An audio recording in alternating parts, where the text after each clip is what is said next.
Welcome, ladies and gentlemen, to the bold analysis. Today in the morning, I did my analysis on this issue about the three foreigners from allegedly Venezuela, because now it has emerged that even that you cannot confirm.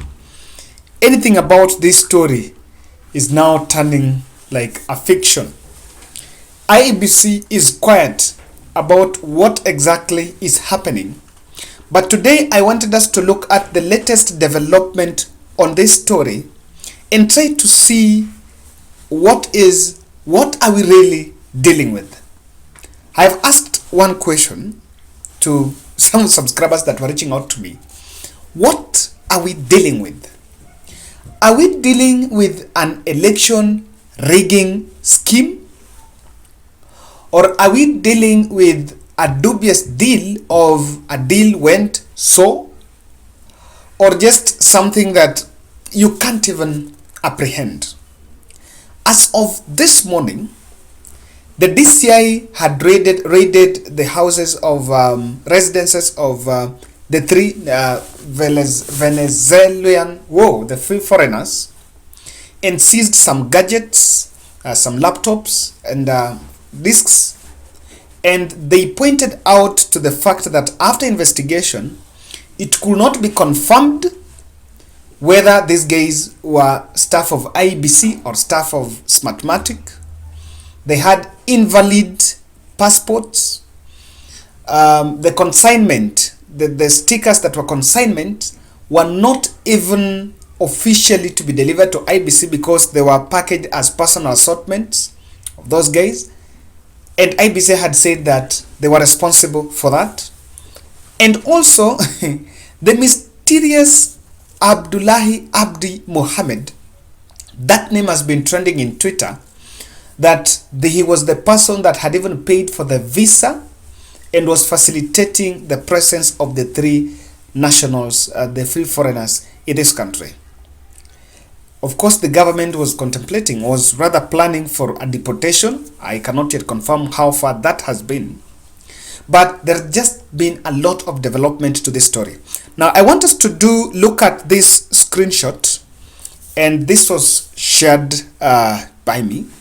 This was shared to me by a gentleman saying, this is a LinkedIn account of Mohammed. In fact, I wanted to look at the first one. That is him. He was receiving an award, Seamless Technology. He's the CEO of the Seamless Technology. Seamless Technology is the company in question. And you can see a lot. They could be this of Chief Executive Officer, Seamless Technologies from 2014 to date, 8 years. Then they've also been, this was taken some time back, CEO, Seamless Technology, Independent Consultant, European Union Election Observation Mission, that is May 2017. So in 2017, if this is something to go by, he was at the heart of election, perhaps in Europe. Systems Administrator, IBC, 2012 to 2015. And Database Manager in 2011 to 2012. There is just a lot. But one thing you can confirm is that, and when I saw that, what that can only confirm to you, and that is a very exclusive screenshot, by the way, that what that can confirm to you is that the said person, mysterious Mohammed, is an expert on matters election. Because that has been the question. Is this guy an expert on issues of election? That is something you can confirm. Now, the CEO of the commission has not been communicating, neither the commission have communicated today. But today there was a latest development where there was an office in the Transnational Plaza in CBD that was raided by DCI officers, and they raided the building after they got information from the general public that there were mysterious movement of things from one of the offices on the 9th floor of the building to allegedly an office in Westlands. If you want to connect some dots, Deputy President's Kenya Kwanza team have their parallel tallying center in Westlands that was launched last week, event that we were saying Salim Davadi did not attend. So that transnational building is a building that is having many offices. That 10th floor has many offices. But I don't know what happened, because they could not access the key, and the officers, the DCA officers and Nairobi Regional Commander, busted the employees of that office, trying to break through the building so that they could carry some of the belongings to be transferred to Westlands. I don't know why it could not be negotiated with the landlord, because today is date 24, perhaps for them just to have this, and of course it was a bit mysterious. So from there they seized some laptops and allegedly 2 servers. An IT expert should help us in this analysis. Please get to my WhatsApp, and I want to get an explanation. What is a server? Because I know a CPU, I know a desktop, I know a mouse, but is a server something you can carry that I've got 2 servers, now I'm going with them? Is it a software? Is a server like a CPU? I want to just have an understanding of that. But that is also what was reported, that there were 2 servers that were seized from there. And there is a report going around, and there is a speculation that perhaps the office that was raided could be the center of operation where the 3 foreigners were working. And if you ask me, perhaps the person, when the police seized the foreigners, because sometimes when you are busted in the middle of a storm and you're not a foreigner, there is an element of fright. You must fright. It cannot be just you are comfortable. Maybe police seized and suppressed and pressed them further, and they're in a position to smoke out what exactly is happening. Maybe they were asked, where have you been working? Where is the office of the Abdi? And all that.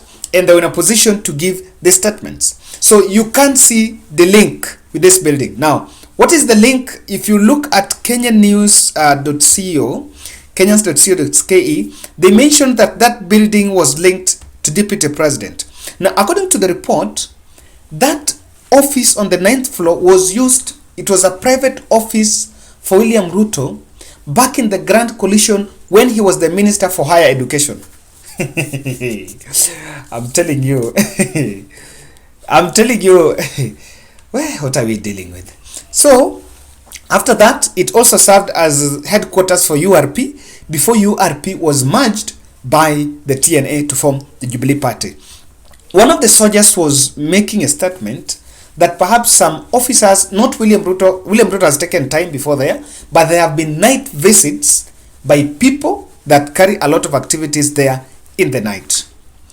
As that was happening, I want us to question 2 things. When Deputy President outburst against Kinoti and President Uhuru Kenyatta. Listen to that. Sawa sawa, wale tumewaambia ya kutosha, wale tumewaambia wawachane na IBC, tumemwambia rais tunaheshimu yeye, lakini hata ingawaja amefanya ile amefanya, afanye kazi yake ya rais kwa wiki 2, alafu aende nyumbani, tutachunga mambo yake. Sisi watu hatuna shida na Uhuru Kenyatta, hata kama ametufanyia ile ametufanyia, hata ile mateso ametupitisha na ile mambo yote ametufanyia, we have no problem. Anaitwa nani yule mtu? Ule sijui anaitwa DCI, ule anaitwa nini? Ule mtu anaitwa Kinoti. Awache ujinga. Huyo bwana Kiboti awache ujinga. Sijui kama tunaelewana. Huyo Kinoti hakuna kitu amefanya kwa hii Kenya. Anaendesha tu makesi ya kisiasa. Yeye ni mtu ya sinema. Anaendesha makesi kwa magazeti. Anatuandikia barua, sijui barua ya kilomita ngapi. Mr. Kinoti, please save your time. Stop writing to us long letters. Leave matters of elections to IEBC. No, we should not be told. I think, and I mentioned in my previous analysis, that the attention should not be diverted to President Uhuru Kenyatta. The fallout between Deputy President and President Uhuru Kenyatta has been here with us for long enough. Kenyans have had everything. But on this issue about IEBC, I think we need to focus on the real issue. Because I am wondering one question. Why is it that the Kenya Kwanza team can see a mischief, or rather not even see a mischief, but they can question, they see that everything is just government harassing. The question of these guys coming with ballot papers to the country, walking scot-free as if it's a personal property, cannot be questioned. And I don't want to defend Chebukati. I don't want to defend DCI and other Chebukati. But this is the point. The statement from Kinoti was talking about these foreigners. And I don't think Kinoti mentioned that there is something with William Ruto linked to it. But he seems to be dragging his name into it and trying to look for political protection and get diversionary tactics. I think for once, on this issue, we should not be distracted. Let's face the real thing. Let's face the real thing. Yo mambo ya Uhuru, let's just stop. I want us to listen to another one. Today, I realized that the same Uhuru direction was also taken by Oscar Sudi. Oscar Sudi was campaigning somewhere, I think, in Uasin Gishu, and by the way, William Ruto went back to campaign in Rift Valley at the height of this. And it was all about President Uhuru Muigai Kenyatta. Just give a snippet of that. Kugawa watu wetu kwa mzingi ya kikabila ya ujinga. Tunaelewana ama tuelewani? Na tumeambia nyinyi mmetushika, mmetufungia accounts, mmefanya nini? Sisi ndio sisi hapa. Sisi tunaamini hao wananchi na Mungu. Na ndio kila siku unachukua mafi unajipaka. Tulikupigia kura 2013 free. Tukakupigia kura 2017 free. Tukarudia 2017 free. Kwani ulikuwa unataka tukufungie viatu ama tukupikie? Tunataka tukuambia wewe na mzee kusimia mfunge virago muende nyumbani. Wacha watoto wa maskini wapate nafasi. Tunakubaliana? Arambe. We don't want. Apana. No. It's not about president and retire and enda policy. That is not the point here. And I think we should not be taken through a circus. That's what I keep on repeating. The point here is what is happening. And we should not be told about the president. It's not about President Uhuru Kenyatta. Yes, President Uhuru Kenyatta is the president, but at the end of the day, we need to be given time and given the focus to ask the real question. What are these guys doing in Kenya? It's as simple as black and white. I don't see. And guys, this points out to a latest interview. I think it was done during the joint media briefing. And I remember pointing out in one of my videos that I did not trust the IBC CEO, Marjan Hussein. Because when he was being asked, and he was asked questions that were very heavy on this mathematic, I think the company that they had offered, on something, I think it is that Smartmatic, that was offered a tender on the Kim's kit. And he could not explain, he was more defensive, and he looked like someone who did not have an idea. Apparently, that Seamless Technologies is the agent of Smartmatic company in Kenya. Okay, if that is so, is a tender being given to, is there a tender between IBC and Seamless Technologies, or a tender between IBC and Smartmatic? These are questions that are here. And I remember Marjan Hussein could not give an explanation of that. Know that the cybercrime investigation and the coordinating center CICC in the Philippines after the 2016 elections called on this mathematics. It compromised the elections which led to the election of President Rodrigo Duterte.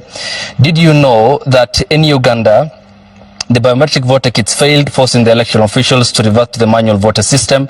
Did you know that in Venezuela, in Latin America in 2017, Smartmatic on its own acknowledged that the turnout voter figures were manipulated by at least 1 million voters? Did you establish this before you awarded the contract?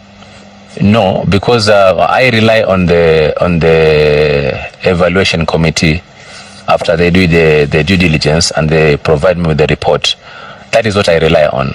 And therefore, these other news about that you are providing now are things that I was not even aware about. So the report you awarded never cited these issues? These issues were never cited. But this is a company that is seriously indicted by a cybercrime agency of a country. This, I think, it would require the company to respond, because I don't have a... But you're already in agreement with them? Yes, it's because this information did not even come to our attention. You are actually saying that, and it's not even confirmed. This probably will be based on information that you've been able to search, maybe from the internet and the rest. And I think it would be proper at this particular time if this question can be actually directed to the respective company for them. No. I cannot speak on their behalf. That is the kind of a thing we are dealing with. Guys, I want us to look at this critically and remember to subscribe. I think I have really taken deep on this until I've even forgotten to tell you to subscribe. Kindly, I want to humbly request you to subscribe to our channel. And today, Sarah Onyango, who is one of our subscribers I mentioned, is sick, and is still stuck in Kenyatta Hospital, had sent me the pay bill number where you can help and channel a support. The pay bill number, I think I have it here. Oh my goodness. Okay. Yes, Sarah Atieno, 80 45 85 7. Just send in any amount you have. We are targeting 1 million. I don't know, but I believe on a working miracle working God, and I know that yes, in the next few weeks she will be leaving the hospital. Anything, she's one of us here. She's locked of cancer. There's been gone through chemo. There is that which NHF has covered, but there is what is also needed. So kindly support. Ruto underestimated President Uhuru Kenyatta. This is evidenced by the fact that some point he was saying that someone should not brag to us about deep state, while in 2017 a presidential election was nullified. But one thing that Deputy President perhaps did not know is that in that 2017, a handshake deal was hatched even before the rerun. And what I see here is Ruto inherited IBC ghosts of 2017 and 2013. What I'm saying here is this, this cannot be a first precedence. This cannot be the first attempt. I want to see maybe their precedents, maybe within Kenya or outside Kenya, and Ruto is trying to use a format, or let me say, this is a design that perhaps had been used somewhere and become successful, or even was used in previous election and became successful, but strategically things fallen out. And I want to believe the reason why Chiloba might have left the commission, and it was a good strategy to dismantle any other plot. I want to believe that if an election official from the government wants to just interrogate IBC, you just place a call to Ezra Chiloba, and Chiloba can tell you what exactly happens on this, what about the servers, what can be done, and they can help. And with now Chiloba on the side of President Uhuru Kenyatta, things are getting an earth and being intercepted. I don't want us to blind ourselves not to see something that I have been seeing in this. I see an international election malpractice syndicate that needs serious dragnets to be intercepted. Such a deal, in case there is any, and because it smells like a rat, it is one, needs international, it needs an international web. You cannot do it here. I want to believe that even if there is election malpractice, even if there is some cyber infiltration, if there is some digital infiltration in the electronic equipment at the IBC, that cannot be done and the servers are here and everything is controlled here, because Kenyan government can always control whatever is within the borders. You cannot dispute that. Kenyan government will always know what is happening within here. I see an international hand in this. And perhaps in the fullness of time, my observation in this will one day be vindicated. That someone somewhere outside this country maybe is interfering with a free and fair election here. the interests are not just within the borders, and there is also international interests that are vested here. Venezuela, where the locals, these guys are coming, I've not seen the ambassadors coming out to speak. I remember the other day when Turkish guy was locked at the airport, the Turkish ambassador came out full-blown and spoke about it. I've not seen Panama. I've been linked and called on this issue. They have not spoken. Even the headquarters of Smartmatic, of the parent company in UK, even the UK embassy, no one has spoken about this. That cannot be underestimated. And Chebukati is, in my understanding, framing anti-Ruto wave against ahead of the elections. I can say that perhaps this is creating a frame. This is framing minds of voters that the commission cannot deliver free and fair election, and so the commission is hell-bent to make sure that Raila does not win the presidency. And remember, Raila Odinga has been a victim of election malpractice from I don't know when. So this kind of framing coming is working against deputy president. And with him now swinging into it, throwing tantrums and abusing everyone, it's making the situation worse for him and Kenya Kwanza. Uhuru Kenyatta understands any scheme in Ruto's schemes. And one thing you must say is you cannot underestimate the president. And sometimes what happened to I have votes and I have God, because there have been a lot of now linkages on what many people see as malpractice. And I can say finally that if you portray and poster before people as a man of God, and a name is appearing on such syndicates, you are even antagonizing the faithfuls who believe are the voters. That's my bold. And let's continue helping Sarah. By the way, reach out to Sarah. Her number is 0716 357 360. Reach out, send anything. I've also shared the Lipa na M-Pesa till there, so we can help Mazai. In the next 3 weeks, I hope tutakuwa tumefikisha hiyo. Tomorrow I'll be updating us what so far has been collected.